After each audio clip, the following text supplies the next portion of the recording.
This week's episode on Trainers Cafe. Welcome to another episode of Trainers Cafe. When I have the icon Loleta in the building, to be exact, we're in her building. Thanks for having us, Loleta. Now, I'm gonna tell you how I know Loleta. For people that don't know, Loleta was my first fitness trainer. I was a 17-year-old just coming off a football season, and I said I want to get huge. And I say, Loleta, you have a magnificent body. Everybody around you looks magnificent. How can I get huge and look magnificent? And she gave me my first meal plan, my first workout, because I had no money, to be honest with you. I had no money. So I could do it on my own. So Loleta, again, thank you again for having us in your building. You're welcome. And I want you to tell the audience how you got started. A little bit of story about how you got started. All right. It's a very long story, but I'm going to make it as short as I can. My journey started from back in Jamaica. I had competed in the Miss Jamaica Physique, which I won numerous times, and went on to compete for Jamaica in different countries. Now, I migrated here in 1998, and I decided that I really wanted to pursue a career in personal training and nutrition instead of going back to accounting and marketing, which I did back in Jamaica. So that's what I studied for. I got my certification in personal training, and I wanted to master the nutrition aspect of the business as well. So I went ahead and got certified in that also. Now, my very first job here in the United States with a fitness facility was at Olympia Gym, of course, where I met you. And I remember that day I walked into the gym and I just asked the owner if they were hiring. They said no, but they were very impressed with my physique and wanted me to actually be a part of their staff. So they gave me a job as a front desk clerk, which I gladly accepted because I just wanted to be in a gym. Right? From there, I moved up to actually managing the gym. That was Olympia Gym in North Miami. And I wanted to stay in that kind of atmosphere. So I was very happy to take that position, manage a gym. And along with management of the gym, I did personal training and nutrition in that facility. So I started with like 2 clients, and then it grew. Of course, you were a part of that. It grew to like 20 clients from there on, and I was very much on my way. I was making a name for myself. People realized that I had the ability to transform clients. So, just word of mouth, my name got popular, and people started reaching out to me for personal training and nutrition. So that's where I started, and that's how I took off here. Now, after the Olympia gym, I had to close that gym for a while because the area had gotten so bad and the crime rate had escalated. Yeah. So I decided to leave the area and come over into Pembroke Pines area where I lived.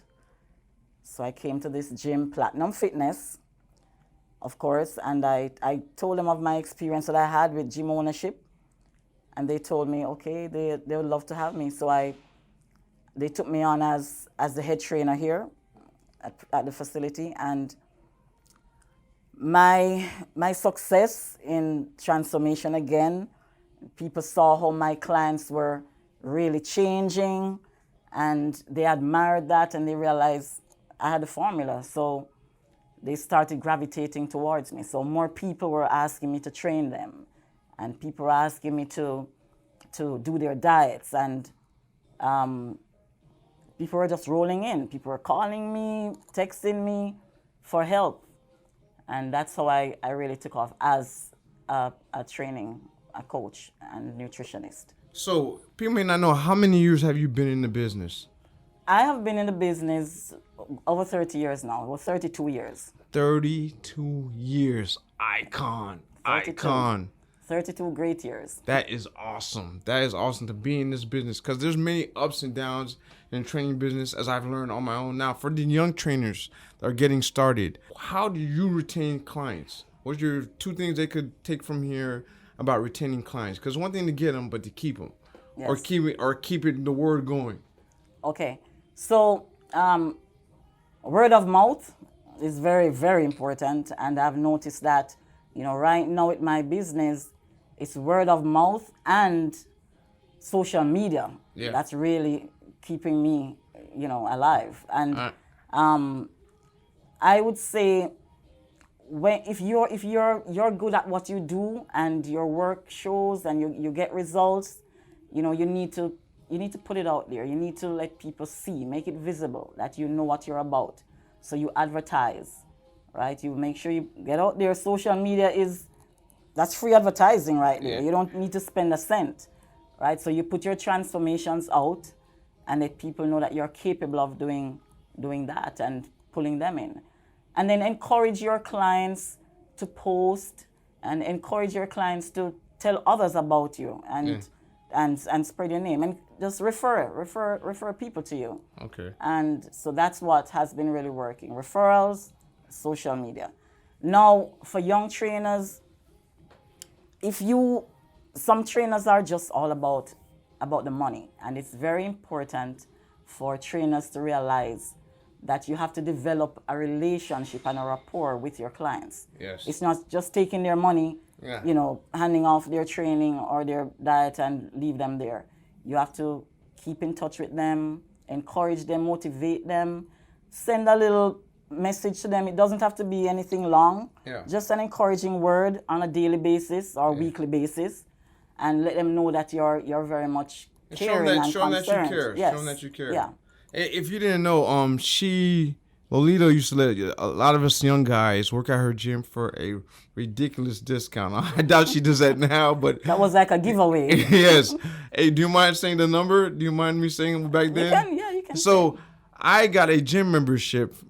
I was in between high school and college, had no job. I was on a scholarship for football, so I couldn't work. She gave us a gym membership for $100 for the year, I think. $100 for the year. And not only that, before that, she used to have the football team come work out at her gym. Yes. She did a deal with our coach. I don't know what it was. We ran to her gym, worked out the whole football team, and come back. So Yes. giving back to the community and show people that you care goes 100 miles. Yes. 100 miles. 100 miles. And if I can mention this, it was rather interesting because the football team, there are guys on that team who used to try to sneak into the gym. So I would sit in my office and watch them they bend down actually trying to pass the front desk. And, I looked at it and I said, you know what? These young guys, they want to be in the gym. They want to make themselves better. They want to work out. They could be on the street doing something else. Yes. And then I would just, after a while, I tell them, listen, don't hide.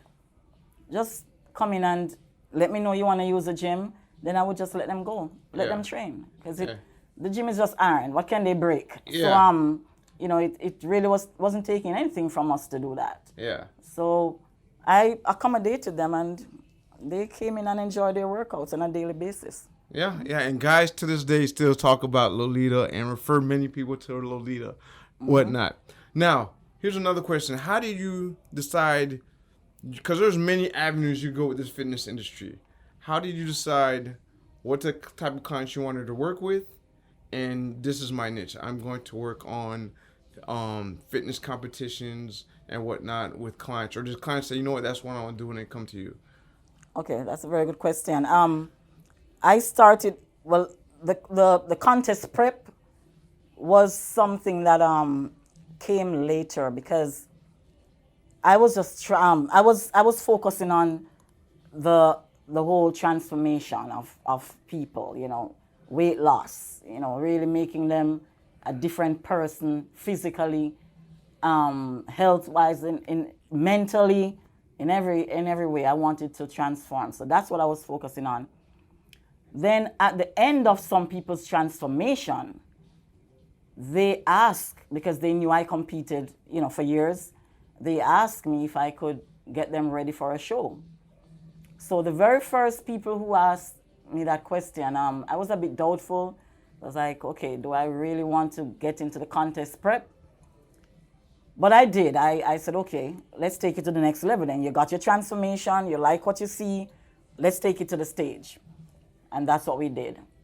And then these people, they were winning, right? And others saw them winning, so they wanted to compete as well. So in this gym, I was able to take to stage like 20 odd people in one show. Awesome. Because actually the clients wanted to get on stage. So I encouraged all of them, and that's how the team actually started. Got you. Yeah, so the transformation and the contest prep. There are some people who still think that I only do contest prep. Yeah, a lot of people think that, yeah. Yes, a lot of people, because they tell me, they say, oh, I know you only do, I have to stop them. I said, no, I also do regular transformation. And the majority of my clientele is just regular transformation. Yes. Right? They have no intention of stepping on stage. These are people who have their jobs already. Yeah. This is just like a little hobby on the side. Yes. And I encourage them to get on stage. So I really like my regular lifestyle transformation. And those are the people who come and express how thankful they are, how much it has changed their lives, their blood work. Yes. Even changed. They come and show me their blood work. Yeah. And it's so satisfying to me, yes. To see that transformation. And then I have my athletes who are really doing well. The team is doing awesome. And we have pros. Right now we have like 18 pros on the team. And I'm excited about going to the shows and watching them do well too. So I'm passionate both ways. Now tell me a little bit more. Some people are very that don't know about the competition. So what type of competition are they? Who do you have? What compete? What type of competitions? Okay, so most of my athletes are NPC and IFBB athletes. The categories are bikini. We have figure, which those are girls who carry a little bit more muscle than the regular bikini girls. Got you. Then we have, of course, the classic physique. Yes. Right? They carry a little more muscle than men's physique. Yes. Because they have to show, muscularity in both upper body and lower body. Whereas the men's physique guys, yes, the judges focus on the upper body. They Gotcha. wear the long shorts, so Yes. leg, they're not judging legs in that category. Then we have our bodybuilders. Yes. Those are the big guys, muscle gotcha, guys. Yep. gotcha. And I have athletes in every category. Awesome. So, we're doing pretty well. And of course, I have trainers who are working with the team as well. Got you. Yeah. Gotcha. So we have a good program going on here. And it is, to be clear, it is a very detailed program, correct? Because a lot of people come to me and say, hey, I want to be in a bodybuilding or fitness competition. I'm like, that's not my expertise. That's not what I do. There's a lot more strenuous, a lot more detailed work in that. So yeah, it's very detailed. It's not just, and I've had a lot of trainers who have referred people, because when they come to me and they tell me, this trainer said they don't do contest prep, so they sent me to you. It's totally different. It's not just a basic diet anymore. yeah, Everything has to be structured, especially going towards your show, to dial you in. Actually, every week there's a change in your diet, right? Yeah. So that's nutrition has to be different. Posing is also another aspect. You have to learn to pose, which, we do that here as well. Just tips on hair and makeup, things that may sound so simple, but very important and can make you or break you when you step on that stage. We have to make sure that everybody understands the whole process. awesome, Yeah. awesome. Now I have another question for you. Now tell me, I got a couple questions. Like I'm excited here, man. I don't know where to start. Now let's talk about some of these people we have on this wall, especially that young lady right there. Tell me about her. Who's that? Okay, so that young lady is Jojo Riley. That's her Instagram name. She's an IFBB Bikini Pro, and that's my daughter. Very Yes. proud of her. Awesome. If I'm allowed to give you a quick story, Yeah. Jojo, during her high school years, she was heavy. Yeah. Yeah, I mean, she was a little fat girl. She hates when I say this, but she was. And I told her, at the end of your high school years, I'm gonna take you into the gym, show you how to work out, teach you how to diet, Yes. and you're gonna change. Awesome. Yes. Awesome. So that's what we did. End of high school, she got in here. I taught her, and she went. She never looked back. Yeah. Never looked back from that day. Yeah. Awesome. Changed her body totally.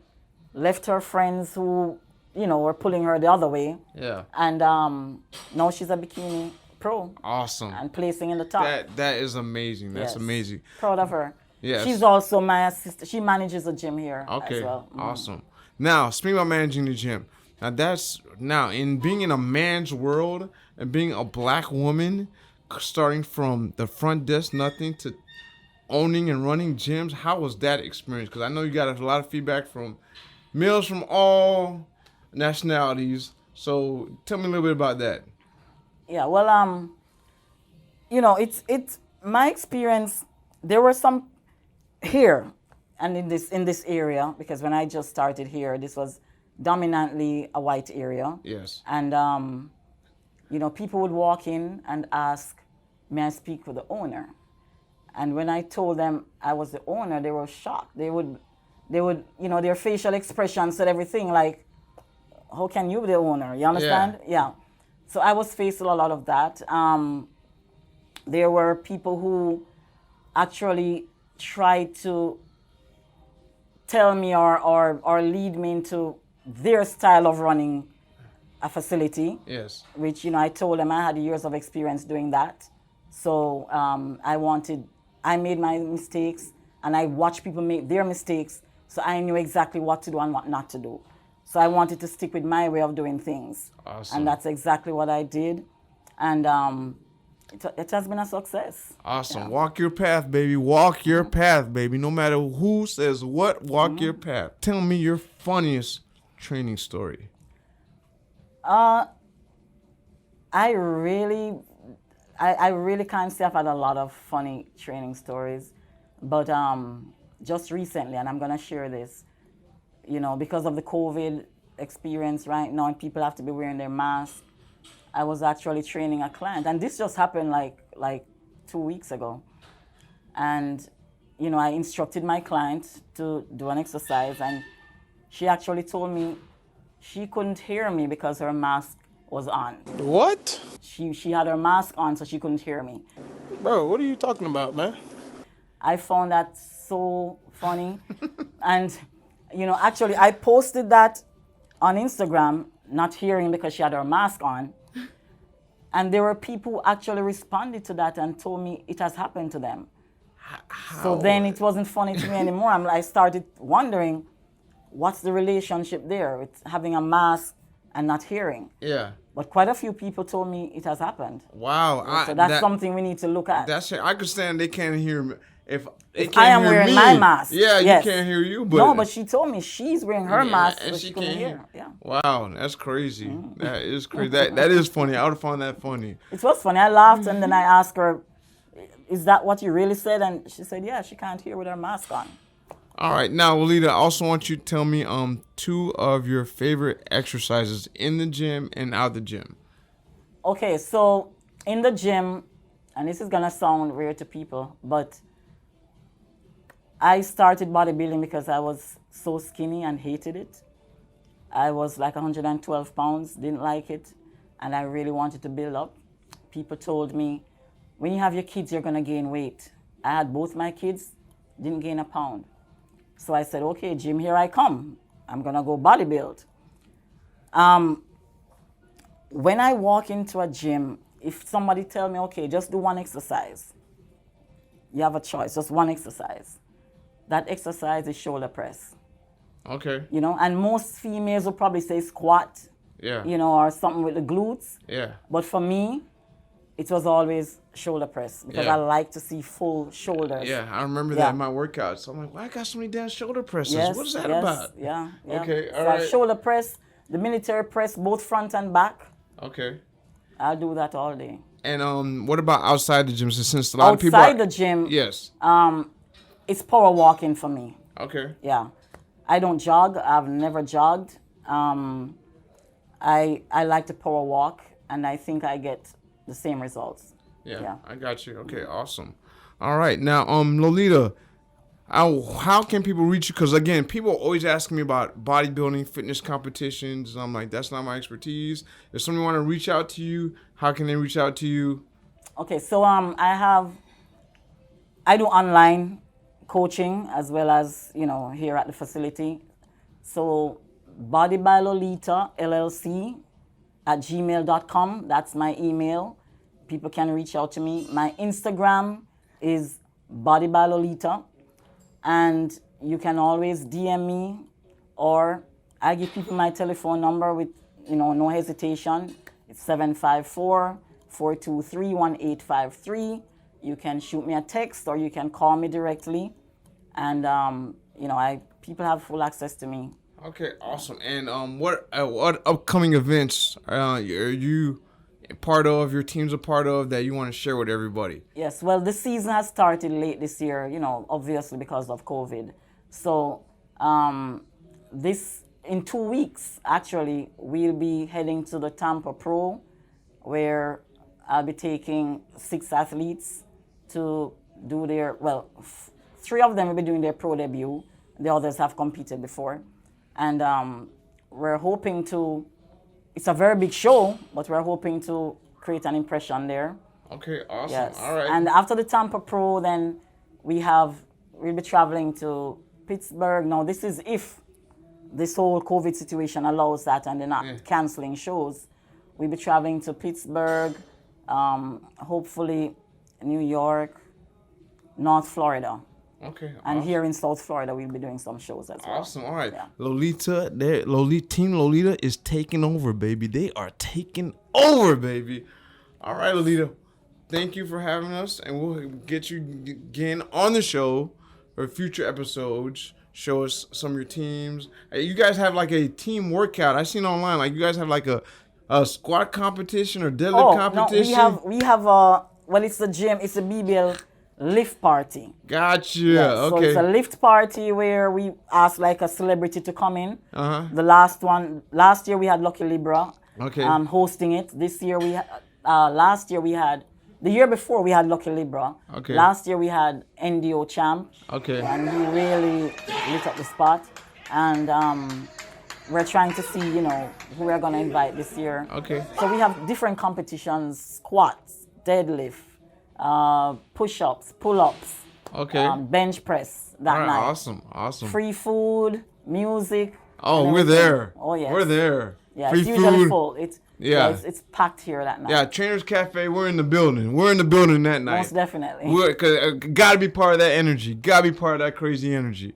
All right, Loleta, thank you again. Thanks for having me, and thanks for having us. And we'll see you soon again back on Trainers Cafe. Okay. And hey, Trainers Cafe, we taking over, baby, in the building.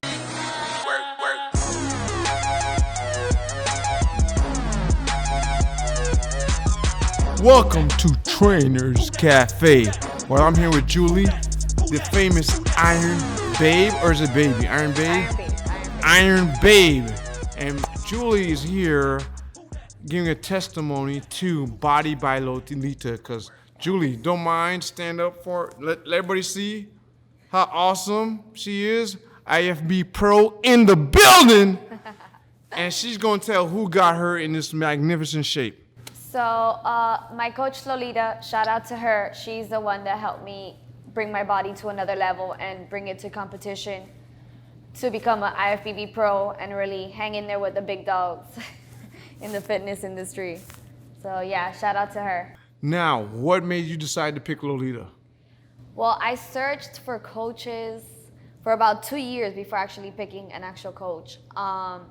It's tough because when you want to go to the next level or when you want to do something right, you need to make sure you pick the right coach, because this industry is very saturated. Yeah. So everybody claims to be a so-and-so coach, a so-and-so prep coach. And, you know, picking the wrong coach will get you nowhere, honestly. So you want to make sure the timing is right. And when I went to see her, it felt like the right coach. Like, she made me feel confident about myself, about taking my physique to another level, about getting me to where I desired to.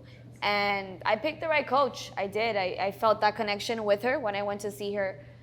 Like, very confident feeling that she gave me about coaching me. So that's what made me coach with her. All right. How long has she been your coach? She's been my coach now. We're on the 3rd year working together. Awesome. Yeah. And when do you win your first pro card? I won my pro card my first year of competing, actually, in 2018. My first competition was in March of 2018, and I won my pro card in November. Okay, awesome. So just about 3, 4 shows in, I won my pro card. And how long did that take? Took me from March to November in the same year. So Okay. like 6 months, 7, 8 months. Okay. Wow. That's impressive. Well, Julie, we will have you back for Trainers Cafe to tell your story, because she's a badass if you don't know about this IFB Pro, Iron Babe.